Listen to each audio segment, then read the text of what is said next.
আজকের রচনা প্রতিবন্ধীদের প্রতি দায়িত্ব ও কর্তব্য।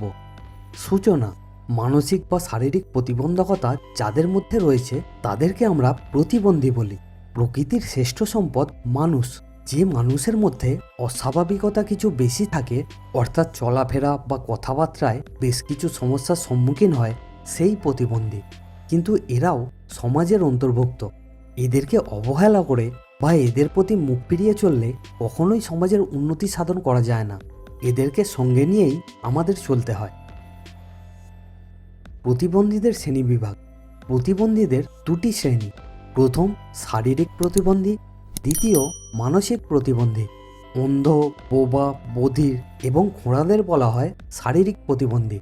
আর যাদের মানসিক ভারসাম্য নেই, বোকা, উন্মাদ, তাদেরকে মানসিক প্রতিবন্ধী বলা হয়। কেউ কেউ জন্ম থেকে প্রতিবন্ধকতার শিকার হয়, আবার কেউ কেউ মারাত্মক অসুখে ভোগে বা বিভিন্ন দুর্ঘটনায় আক্রান্ত হয়ে প্রতিবন্ধী হয়। যে কোনো প্রতিবন্ধকতা মানুষের কাছে অবাঞ্ছিত এবং দুঃখজনক।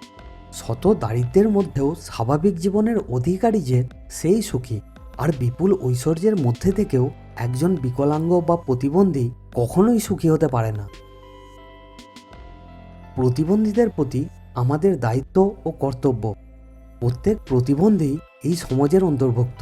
তারা অন্য কোনো গ্রহের অন্য কোনো জীব নয়। একথা সবার প্রথমে আমাদের মনে রাখতে হবে।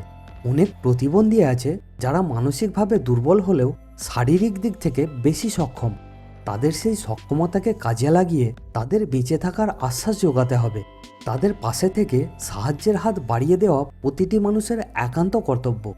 যে শারীরিকভাবে প্রতিবন্ধী, যেমন অন্ধ, খোঁড়া, তাদের প্রতি আমাদের সহৃদয় হওয়া একটা সামাজিক কর্তব্যের মধ্যে পড়ে। অন্ধজনে দেহ আলো, আলো না দিতে পারি, ভালোবাসা তো দিতে পারি। প্রতিবন্ধীদের পুনর্বাসন।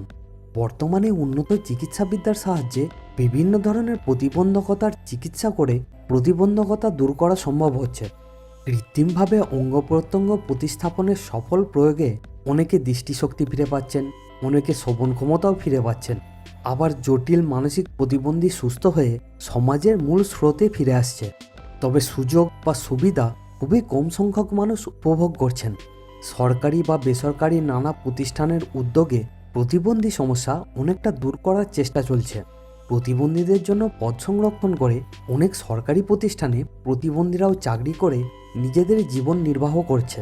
আমাদের কলকাতা শহরে টিপ অ্যান্ড ডাম্প স্কুল, বেহালার ব্লাইন্ড স্কুল, নরেন্দ্রপুর রামকৃষ্ণ মিশনের ব্লাইন্ড স্কুল, বিভিন্ন এনজিও বিভিন্ন রকম প্রশিক্ষণের ব্যবস্থা করে প্রতিবন্ধীদের স্বাবলম্বী করার চেষ্টা করছে। এভাবে সরকারি বা বেসরকারি উদ্যোগের পাশাপাশি আমাদেরও এদের পাশে থেকে সাহায্যের হাত বাড়িয়ে দিতে হবে। এটাই আমাদের সামাজিক দায়িত্ব ও কর্তব্যের মধ্যে পড়ে। উপসংহার: জীবসেবা মানেই শিব সেবা। মানব সেবা হলো পরম সেবা, কারণ সবার উপরে মানুষত্ব তাহার উপরে নাই। একথা সকল মানবপ্রেমিকেরাই বলে গেছেন। তাই প্রতিবন্ধীদের পাশে থেকে তাদের বন্ধু হয়ে সাহায্যের হাত বাড়িয়ে দিতে হবে। যদি আমরা তাদের ভালোবেসে কাছে টেনে না নিই, তাহলে তাদের চোখের জল আমাদের মসৃণ পথ পিচ্ছিল করে দেবে। তো ফ্রেন্ড, আমাদের এই প্রচেষ্টা আপনার কেমন লাগছে অবশ্যই কমেন্ট করে জানাবেন। আর অবশ্যই এই ভিডিওকে আপনার ফ্রেন্ড এবং রিলেটিভদের মধ্যে শেয়ার করে দেবেন। অ্যান্ড নিচে রেড কালারের সাবস্ক্রাইব বাটনকে প্রেস করে নোটিফিকেশন বেলকে অল মোডে সিলেক্ট করে দেবেন। আর ভিডিওকে এন্ড পর্যন্ত দেখার জন্য আপনাকে অনেক অনেক ধন্যবাদ।